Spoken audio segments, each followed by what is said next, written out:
আসসালামু আলাইকুম। সবাই কেমন আছেন? আমি চলে আসছি লিয়া ইউনিভার্সাল থেকে। এই কদিন প্রচণ্ড রকমের গরম থাকার পর 2 দিন ধরে বৃষ্টি হচ্ছে, তাই ভাবলাম আজ ভুনা খিচুড়ি ও বিভিন্ন ধরনের ভর্তা তৈরি করব। তো আমি কী ভর্তা তৈরি করেছি তা আজ আপনাদের সাথে শেয়ার করছি।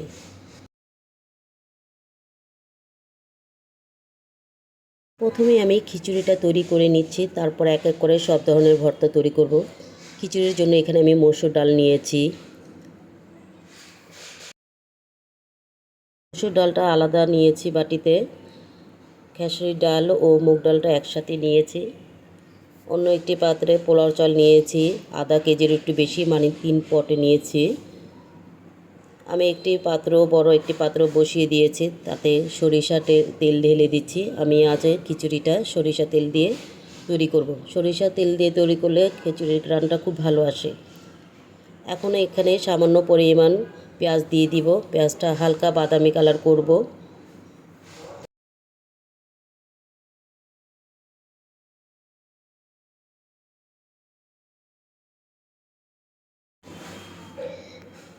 এখন এখানে তেজপাতা, দারুচিনি, এলাচি ও গোলমরিচ দিয়ে আবার কিছুক্ষণ পেঁয়াজের সাথে ভাজতে থাকবো। হালকা ব্রাউন কালার হবে পেঁয়াজটা। আমার পেঁয়াজ বাদামি কালার হয়ে গিয়েছে। এখন আমি ডালগুলো দিয়ে দিব। মসুর ডালটা আমি পরে দিব। মসুর ডালটা গলতে সময় লাগে, তাই আমি আলাদা সিদ্ধ করেছি। মুগ ডাল ও খেসারি ডাল একসাথে আমি কিছুক্ষণ মশলার সাথে কষিয়ে নিব। এখানে 2 চামচ লাল মরিচের গুঁড়া, 1 চা চামচ হলুদ, গরম মশলা 1 চা চামচ দিয়েছি, লবণ স্বাদ মতো, আপনারা আপনাদের স্বাদ মতো দিবেন। আদা ও রসুন 1 চা চামচ করে দিয়েছি। এখন সবগুলো মশলা একসাথে ভালোভাবে আমি ডালের সাথে কষিয়ে নিব।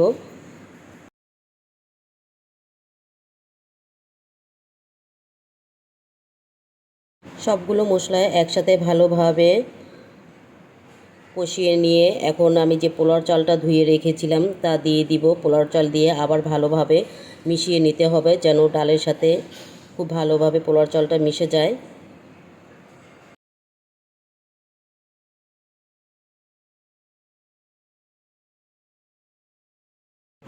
চাল ও ডাল একসাথে ভালোভাবে মিশিয়ে নিয়ে সামান্য পরিমাণ পানি দিয়েছি। আমি আজ খিচুড়িতে আলু ব্যবহার করব, তাই আলুগুলো আমি কেটে রেখেছিলাম, এখন দিয়ে দিলাম। ভালোভাবে একসাথে মিশিয়ে নিয়ে সামান্য পরিমাণ পানি দিয়ে দিব, যেন আলুটা সিদ্ধ হয়ে যায় এই পানির মধ্যেই। ভালোভাবে কষিয়ে নিতে হবে, যেন সবগুলো মশলা খিচুড়ির পোলাও চালের সাথে মিশে যায়।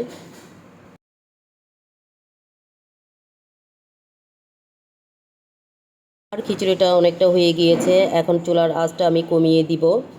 এ পর্যায়ে আমি কিছু পরিমাণ কাঁচামরিচ কয়েকটা দিয়ে দিব। আমার খিচুড়ি হয়ে গিয়েছে, চুলার আঁচটা একবারে কমিয়ে রেখেছি। সামান্য পরিমাণ ধনে পাতা দিয়ে দিব।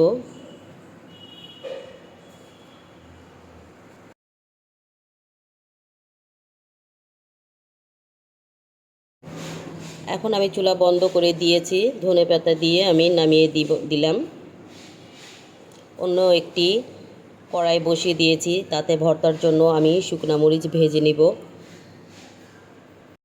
যেন না পুড়ে যায় তা খেয়াল রাখতে হবে। অন্য একটি কড়াইতে আমি আবার শুটকিগুলো ভেজে নিলাম। এটা বাঁশপাতালি শুটকি। এক কড়াইতে আমি মরিচ ভাজছি, অন্য কড়াইতে আমি বাঁশপাতালি শুটকিগুলো ভেজে নিচ্ছি, যেহেতু অনেক ভর্তা করতেও সময় লাগবে। এখন আমি শিলপাটায় ভর্তাগুলিকে পিষে নেব। ব্লেন্ডারে অবশ্য ভর্তা খেতে মজা লাগে না, তাই আজকে আমি চেষ্টা করি শিলপাটাই করার জন্য। শিলপাটার ভর্তা খুব স্বাদ হয়। বাঁশপাতালি শুটকি, রসুন একসাথে ভালোভাবে বেটে এখন আমি ধনে পাতা ও কাঁচামরিচ দিয়ে হালকা একটা বাটা দিয়ে তুলে নিব। আমি যখনই ভর্তা তৈরি করি পাটার মধ্যে আমি ভাত মাখি, যা আমার খুব ভালো লাগে। আপনারা কে কে পছন্দ করেন পাটা মাখা ভাত ভর্তা দিয়ে, অবশ্যই কমেন্ট বক্সে জানাবেন। আমি এখন অন্য একটি কড়াই চুলাতে বসিয়ে দিয়েছি, তাতে আমি কাঁচামরিচ দিয়ে ভর্তা তৈরি করব। এখানে আমি কাঁচামরিচ কতগুলো নিয়েছি, তাতে রসুন, ধনে পাতা, বাঁশপাতালি শুটকি ও কাঁচা পেঁয়াজ পানি দিয়ে কিছুক্ষণ সিদ্ধ করে নেব।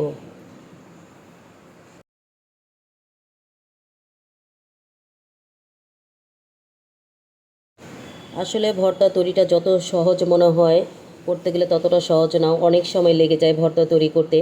এক এক করে অনেক ধরনের ভর্তা তৈরি করা হয়ে যায়। এখন আমার শুটকিটা কিছুক্ষণই সিদ্ধ হবে, কাঁচামরিচটা যে পর্যন্ত সিদ্ধ না হয় এটা বাটা যাবে না। লবণ স্বাদ মতো দিয়ে দিলাম। আমার শুটকিগুলো সিদ্ধ হয়ে গিয়েছে, আর একটু পানি টানলে আমি নামিয়ে নিব।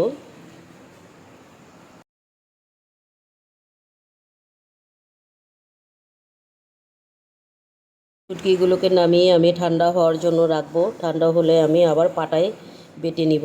আমার শুটকিগুলো ঠান্ডা হয়ে গিয়েছে, এখন আমি শিলপাটার মধ্যে বেটে নিচ্ছি। অবশ্য কাঁচামরিচের সে ভর্তাটা তৈরি করতে বেশি একটা সময় লাগে না, 2টা বাটা দিলেই হয়ে যায়।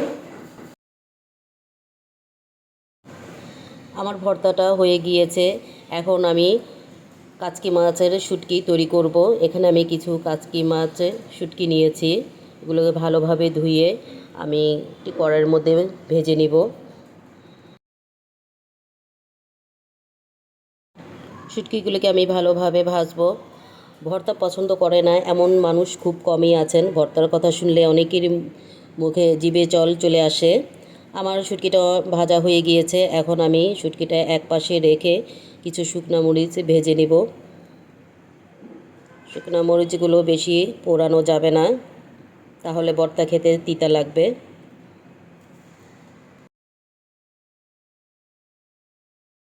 দিয়ে দিব কয়েক টুকরো রসুন, শুকনো মরিচের সাথে ভাজতে হবে।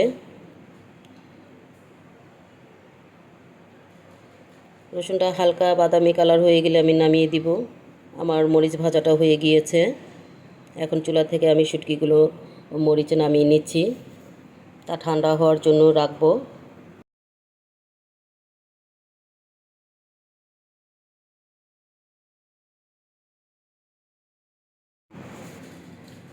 শুকনো মরিচে বাটা আসলে খুব ঝামেলা, বিচি সহজে মিহি হতে চায় না।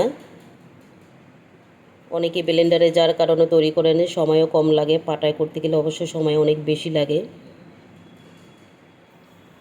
এখানে আমি কাঁচা পেঁয়াজ ব্যবহার করব। আমার শুটকিটা বাটা হয়ে গিয়েছে, কাঁচা পেঁয়াজটা আমি একটা বাটা দিয়ে তুলে নিব। আমি অন্য একটি বাটিতে এখানে মুরগির কলিজা নিয়েছি, তাতে আমি লবণ, লাল মরিচ সামান্য, হলুদ সামান্য পরিমাণ, জিরা, গোলমরিচ, গরম মশলা, সব ধরনের মশলা দিয়ে কিছুক্ষণ মাখিয়ে রাখবো সরিষা তেল দিয়ে।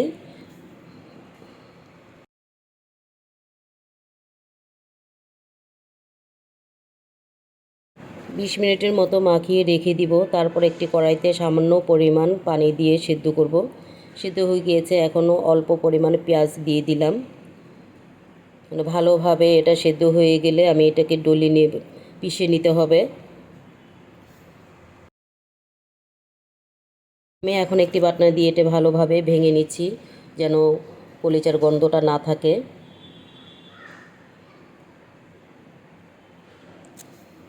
হয়ে গিয়েছে, আমি এখন একটি ফ্রাই প্যান বসিয়ে দিয়েছি, তাতে কিছু সয়াবিন তেল দিয়ে শুকনো মরিচ ও রসুন ভেজে নিব।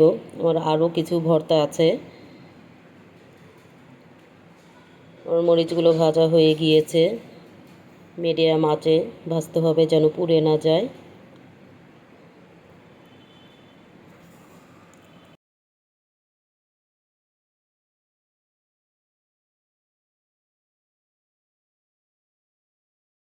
আমি ভেঙে নিব। এখন সামান্য পরিমাণ কাঁচা পেঁয়াজ, সরিষার তেল ও ধনে পাতা দিয়ে যে আমার কলিজাগুলো সিদ্ধ করে রেখেছিলাম তা ভালোভাবে মাখিয়ে নিব। এখানে আপনি আচারের তেল অথবা লেবুর রস দিতে পারেন, আমি লেবুর রস ব্যবহার করেছি, তাহলে কলিজার গন্ধ যে একটা থাকে তা আর থাকবে না, খেতে খুব স্বাদ হয়। এখন আমি বেগুন, পেঁয়াজ, রসুন পুড়িয়ে নিব। পুড়িয়ে ভর্তা খেতে খুব ভালো লাগে, মজা হয়। রসুন ও পেঁয়াজের ভর্তা আলাদা করব, বেগুনের ভর্তা আলাদা। আমি একসাথে সব পুড়িয়ে নিচ্ছি। নিয়েছি টমেটোর চাটনি। আমি টমেটোকে পুড়িয়ে নিয়েছি, কিন্তু আমি তা দেখাতে পারিনি। কিছু সময় পুড়িয়ে আমি একটি কড়াইয়ের মধ্যে বসিয়ে পানিটা টেনে নিয়েছি। যেহেতু টমেটো একটা জুসি জুসি ভাব থাকে, সেই পানিটা যেন না থাকে, তাই আমি পানিটাকে শুকিয়ে নিয়েছি। এখন তাতে কিছু পরিমাণ কাঁচা মরিচ, ধনে পাতা, সরিষা তেল দিয়ে ভালোভাবে মেখে এখন তুলে নিব। বেগুন যে পুড়িয়ে রেখেছিলাম তা বা পোড়া অংশগুলো ফেলে দিয়ে কাঁচা মরিচ, কাঁচা পেঁয়াজ, ধনে পাতা, লবণ স্বাদ মতো, শুকনো মরিচ পুড়িয়ে নিয়েছে, তা একসাথে ভালোভাবে মিশিয়ে নিব। এখানে আমি এক টুকরো লেবু ব্যবহার করেছি। সবগুলো একসাথে ভালোভাবে মেখে নিব।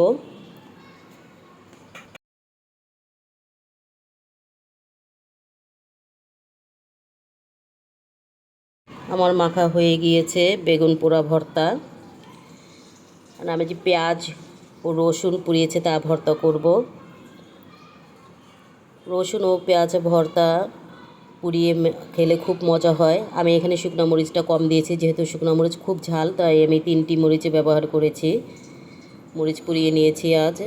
এখানে আমি আচারে তেল ব্যবহার করব। দিয়ে দিলাম লবণ স্বাদ মতো, ধনে পাতা, কাঁচা মরিচ। এখন ভালোভাবে আমি মিশিয়ে নিব। আচারে তেল দিয়ে খেলে খুব ভালো হয় ভর্তাগুলি।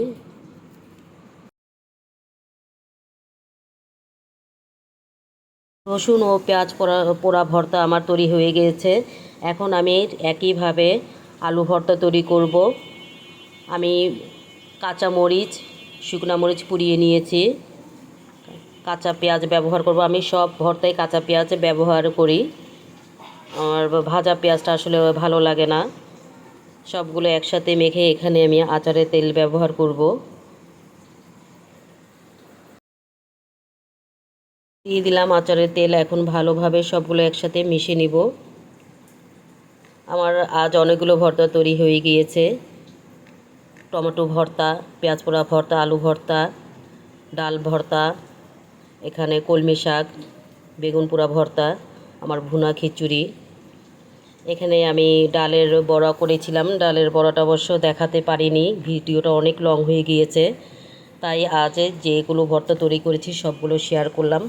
কেমন হলো সবাই অবশ্যই জানাবেন। সবাই ভালো থাকবেন, সুস্থ থাকবেন। আজ এই পর্যন্তই।